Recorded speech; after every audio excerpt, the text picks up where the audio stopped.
Hello friends, मेरा नाम है सौरभ और मैं Paras mind care wellness education centre में आप सभी का स्वागत करता हूँ। लास्ट लेक्चर में हमने मेजर डिप्रेसिव डिसऑर्डर के बारे में डिस्कस किया था कि इसकी डेफिनेशन क्या है, ये किस तरह होता है और इसके सिम्टम्स क्या क्या है। आज हम देखते हैं कि हम इसे डायग्नोस किस तरह कर पाए। कि हमने तो समझ तो लिया है कि चलो कि इसे ये सिम्टम्स दिखते हैं और इस तरह से ये होता है, लेकिन डायग्नोस किस तरह करें, इसकी ट्रीटमेंट क्या है। तो आज यही हम समझने वाले हैं। डायग्नोस करने के लिए जैसे कि हमने लास्ट लेक्चर में देखे थे ये कुछ सिम्टम्स स्टिच कैप्स करके, इसमें एक डी करके हम एक सिम्टम ऐड करते हैं। क्या सिम्टम ऐड करते हैं हम? डी। डी मतलब डिप्रेशन। क्या है? डिप्रेशन या डिप्रेसिव मूड। डी मतलब क्या होता है? डिप्रेशन या डिप्रेस मूड। अब ये टोटल अगर आप देखोगे तो 9 सिम्टम्स है। एस मतलब स्लीप डिस्टर्बेंस, ई मतलब इंटरेस्ट लॉस, जी मतलब गिल्ट, ई मतलब एनर्जी लॉस, सी मतलब कंसंट्रेशन आपका लो हो जाता है, ए मतलब एपेटाइट चेंज हो जाता है, पी मतलब साइकोमोटर चेंजेस, एस मतलब सुसाइडल आइडिएशन और एक डी जिसे हम कहते हैं डिप्रेशन। ठीक है, तो ये टोटल 9 सिम्टम्स है। अब किसी भी पेशेंट में इन 9 सिम्टम्स में से अगर 5 या 5 से ज्यादा सिम्टम्स हमें दिख रहे हैं, क्या हो रहा है? किसी भी पेशेंट में 5 या 5 से ज्यादा ये सिम्टम्स नजर आ रहे हैं कंटिन्यू 2 हफ्तों से ज्यादा के लिए, तब हम उसे क्या करते हैं? मेजर डिप्रेशन डिसऑर्डर में कंसीडर करते हैं या मेजर डिप्रेसिव डिसऑर्डर में हम उसे कंसीडर करते हैं। हाँ, लेकिन इसमें ना कुछ एक्सक्लूजन है। एक्सक्लूजन क्या है? कि किसी और मेडिकल कंडीशन के वजह से, ऑर्गेनिक ब्रेन इंजरी के वजह से या किसी और साइकेट्रिक डिसऑर्डर के वजह से ये सिम्टम नहीं आने चाहिए। ये पहला एक्सक्लूजन है। दूसरा, अल्कोहल या ड्रग्स इंटॉक्सिकेशन के वजह से ये सिम्टम नहीं आने चाहिए। किसी भी पेशेंट में या क्लाइंट में अगर ये सिम्टम किसी और कंडीशन के अलावा दिख रहे हैं, कि इसकी जिंदगी में दूसरी कोई कंडीशन नहीं है, ना मेडिकल है, ना साइकेट्रिक है, ना ब्रेन इंजरी है, ना ड्रग्स इंटॉक्सिकेशन है, ना कुछ है, लेकिन फिर भी अगर ये सिम्टम दिख रहे हैं, तभी हम उसे मेजर डिप्रेसिव डिसऑर्डर में कंसीडर करते हैं। कैसे?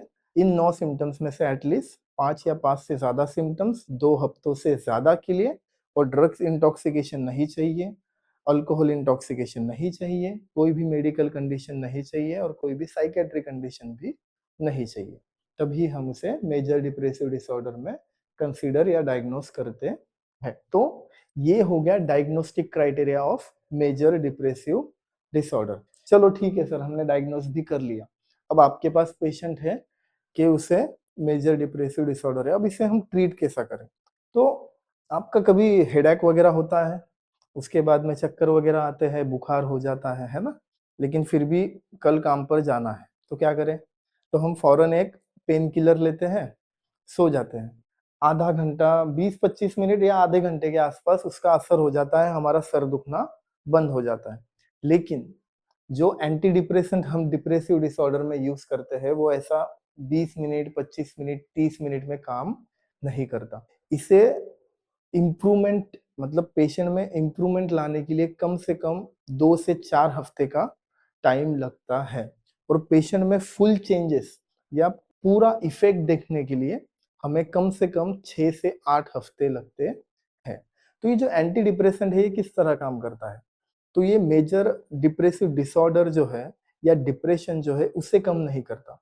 एंटी डिप्रेसेंट क्या करता है? जो भी सिम्टम्स है जो पेशेंट में नजर आ रहे हैं, उन सिम्टम्स को कम करता है। तो उन्हीं के बारे में हम समझने वाले हैं। सबसे पहला जो ड्रग है इसमें हम देते हैं इस डिसऑर्डर में, तो वो है SSRI, selective serotonin reuptake inhibitor इसे हम कहते हैं। सेट्रालाइन इसका एक बेस्ट एग्जांपल है। ये फर्स्ट लाइन ड्रग है। तो ये ड्रग क्या करता है? जैसे कि किसी को मेजर डिप्रेसिव डिसऑर्डर है, तो हम ये ड्रग देंगे उसे। तो ड्रग क्या करता है? सबसे पहले ब्लॉक करता है। क्या ब्लॉक करता है?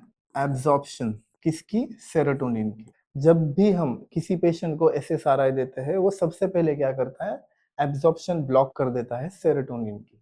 ठीक है, इसमें ना रीएप्टेक एक मैंने यूज किया है, सिलेक्टिव सेरोटोनिन रीएप्टेक इनहिबिटर इस ड्रग का नाम है।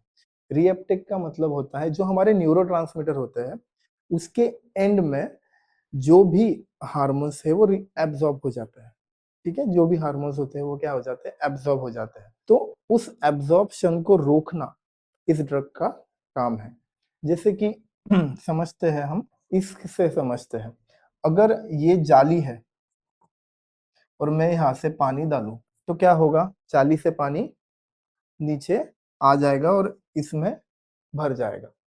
अब अगर यहाँ पर जाली नहीं है, मैं इसे ब्लॉक कर देता हूँ, तो जो पानी ऊपर से आ रहा है वो यहाँ पर जमा होगा नहीं, वो कहाँ पर जमा होगा, यहीं पर, मतलब सिनेप्स में रह जाएगा ना वो। मतलब जो भी सेरोटोनिन है वो एब्जॉर्ब नहीं हो रहा है, वहीं पर रह रहा है। और अगर कोई भी चीज वहीं पर रह गई तो वो बढ़ेगी या कम होगी, ऑब्वियसली क्या हो जाएगी, बढ़ जाएगी। कम होगी क्या यहाँ पर, वो नहीं, एब्जॉर्प्शन ही नहीं हो रहा है तो वो कम नहीं होगी, ऑटोमेटिकली बढ़ जाएगी। तो मतलब क्या हो रहा है, सेरोटोनिन का लेवल इंक्रीज हो रहा है, और सेरोटोनिन बढ़ा तो आपकी स्लीप, आपका मूड, ये क्या हो जाएगा, इम्प्रूव हो जाएगा। ठीक है, आपका मूड इम्प्रूव हो गया तो आप डिप्रेस फील करोगे, नहीं फील करोगे। तो ये होता है इसका मैकेनिज्म। ठीक है, जैसे ही आप एसएसआरआई का ड्रग लेते हो वो आपका सेरोटोनिन का एब्जॉर्प्शन ब्लॉक कर देता है, जिसके वजह से सेरोटोनिन सिनेप्स में ही रहता है, और उस वजह से सेरोटोनिन का लेवल बढ़ जाता है, और सेरोटोनिन का लेवल बढ़ने के वजह से आपका मूड, आपका स्लीप, ये सारी चीजें इंप्रूव हो जाती है। नेक्स्ट जो ड्रग हम यूज करते हैं इसके अंदर वो है SNRIs। कौन सा ड्रग है, SNRIs, सेरोटोनिन नॉरएपिनेफ्रिन रीएप्टेक इनहिबिटर। हमने डेफिनेशन में समझा था, देखिए, सॉरी डेफिनेशन में नहीं, हमने ना इटियोलॉजी में समझा था। ये देखिए इटियोलॉजी में, न्यूरोबायोलॉजिकल फैक्टर में, कि सेरोटोनिन भी इम्बैलेंस हो रहा है, डिक्रीज हो रहा है, नॉरएपिनेफ्रिन भी इम्बैलेंस हो रहा है, डिक्रीज हो रहा है। तो ये जो ड्रग है SNRIs, सेरोटोनिन नॉरएपिनेफ्रिन रीएप्टेक इनहिबिटर, इसकी भी सेम प्रोसेस है। ठीक है, लेकिन क्या होता है कि ये नॉरएपिनेफ्रिन को भी ब्लॉक कर देता है। क्या कर देता है, नॉरएपिनेफ्रिन को भी ब्लॉक कर देता है। तो फिर क्या होता है, सिनेप्स के अंदर सेरोटोनिन और नॉरएपिनेफ्रिन दोनों का लेवल बढ़ जाता है। दोनों का लेवल बढ़ गया तो क्या होगा, सिर्फ मूड इंप्रूव होगा क्या आपका, नहीं, अब एनर्जी भी बढ़ जाएगी, आप अलर्टनेस भी बढ़ जाएगा। देखा था ना हमने इटियोलॉजी के अंदर, ये देखिए नॉरएपिनेफ्रिन किस चीज के लिए है, एनर्जी और अलर्टनेस के लिए। तो अगर वो सिनेप्सिस में रह गया तो क्या होगा, एनर्जी भी बढ़ जाएगी, अलर्टनेस भी बढ़ जाएगा, मूड भी बढ़ जाएगा, और स्लीप भी इम्प्रूव हो जाएगी। तो ये दो ड्रग्स हम यूज करते हैं। अब इसमें समझते हैं कि जो पहला ड्रग है SSRIs, तो इसमें कुछ साइड इफेक्ट्स होते हैं। क्या साइड इफेक्ट्स होते हैं, GI इश्यू हो सकते हैं, नौशिया हो सकता है, वोमिटिंग हो सकती है, सेक्सुअल डिस्फंक्शन हो सकता है। और मोस्टली जो है इसे हम क्या कहते हैं, फर्स्ट लाइन ड्रग कहते हैं। मतलब सबसे पहले अगर मेजर डिप्रेसिव डिसऑर्डर में कोई भी ड्रग यूज होता है तो वो ये ड्रग है। अगर ये ड्रग फेल हो गया, या ये ड्रग पेशेंट के ऊपर ठीक तरह से काम नहीं कर रहा, वर्क नहीं कर रहा, या पेशेंट को एक्सेसिव साइड इफेक्ट्स हो रहे हैं, तब ही हम ये ड्रग पेशेंट को देते हैं। ठीक है, दोनों ड्रग साथ में नहीं देते। अगर ये ड्रग फेल हुआ तो ही हम SNRIs देते हैं। अब इसके अलावा भी हम कुछ एंटीसाइकोटिक्स प्रोवाइड करते हैं, जैसे ब्यूप्रोपेन करके एक ड्रग है। तो ये जो ड्रग है ये अटिपिकल एंटीसाइकोटिक है जो साइड इफेक्ट्स को कम करता है। किस साइड इफेक्ट्स को, सेक्सुअल डिसफंक्शन जो हो रहा है SSRIs की वजह से, उसको रिड्यूस करने के लिए ये ड्रग यूज होता है। तो ये हो गई हमारी ट्रीटमेंट किस चीज की, मेजर डिप्रेसिव डिसऑर्डर की। तो पेशेंट सिर्फ ट्रीटमेंट से नहीं ठीक होता। ठीक है, पेशेंट को हमें ना थेरेपीज भी देना होती है। क्या देना होता है, थेरेपीज। मेजर डिप्रेसिव डिसऑर्डर में हम पेशेंट को फार्मेकोलॉजिकल ट्रीटमेंट मतलब ड्रग्स देते हैं, उसके साथ साथ हम उसे थेरेपीज भी देते हैं। सबसे पहली थेरेपी जो हम देते हैं वो है CBT। सबसे पहली थेरेपी कौन सी यूज होती है, CBT, कॉग्निटिव बिहेवियरल थेरेपी। अब इसमें क्या होता है कि पेशेंट जो है डिप्रेशन में किस तरह होता है कि उसके एनर्जी लो है, सैडनेस है, वो अच्छा फील नहीं कर पा रहा है, इंसोम्निया है, वगैरह वगैरह। ये चीजें किस वजह से होती है, निगेटिव थॉट्स की वजह से। आपका जो ब्रेन है वो हार्मोन्स प्रोड्यूस नहीं कर रहा, आप डीमोटिवेटेड हो, और डीमोटिवेशन की वजह से क्या हो रहा है, निगेटिविज्म हो रहा है, निगेटिव फील कर रहे हो आप बहुत ज्यादा। तो वो जो निगेटिविटी है आपके अंदर की, उसे कम करने का काम हम सीबीटी में करते हैं। कॉग्निटिव बिहेवियरल थेरेपी में हम क्या करते हैं, जो आपके निगेटिव थॉट्स है, जो ओवर थिंकिंग है, या जिस वजह से निगेटिव थॉट्स आपके लाइफ में आ रहे हैं, उसे हम कम करने की कोशिश इसमें करते है। सेकंड होता है इंटरपर्सनल थेरेपी। अब जैसे कि हमने ना इटियोलॉजी के अंदर देखा था, ये देखिए, psychosocial factor, early childhood trauma है, क्रॉनिक स्ट्रेस है, और मेन चीज क्या है, सिग्निफिकेंट लाइफ लॉस। मेरी बीवी के साथ बनती नहीं है, अब मेरी बीवी से मेरा झगड़ा हो रहा है, बहुत ज्यादा झगड़े हो रहे हैं, कॉन्फ्लिक्ट्स हो रहे हैं, बीवी मुझे छोड़कर चली गई।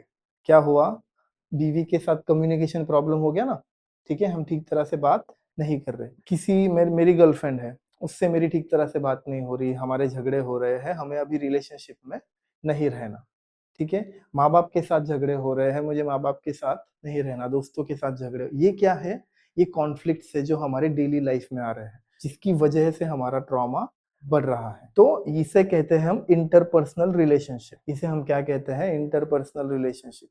तो इस थेरेपी में हम क्या करते हैं कि जो जिस वजह से ट्रॉमा हो रहा है, बीवी के साथ झगड़ा है, ठीक है, हम दोनों के जो प्रॉब्लम्स है वो सॉल्व करने की कोशिश करेंगे, आपके कम्युनिकेशन प्रॉब्लम्स को सॉल्व करेंगे, आपके कॉन्फ्लिक्ट्स को सॉल्व करेंगे, जिस वजह से आपके रिश्ते के अंदर ट्रॉमा क्रिएट हो रहा है, उसे हम सॉल्व करने की कोशिश करेंगे। तो ये जो है, यह है इंटरपर्सनल थेरेपी। नेक्स्ट होता है ईसीटी। नेक्स्ट क्या होता है, ईसीटी, ठीक है। ईसीटी के बारे में अब मैं डिटेल नहीं बताऊंगा, इसका जो वीडियो है मैं डिस्क्रिप्शन में आपको एक डिटेल, मैंने ईसीटी क्या होता है, कॉन्ट्रा इंडिकेशंस क्या है, कब दिया जाता है, कब नहीं दिया जाता, एक डिटेल वीडियो है, तो वो आपको डिस्क्रिप्शन में मिल जाएगा।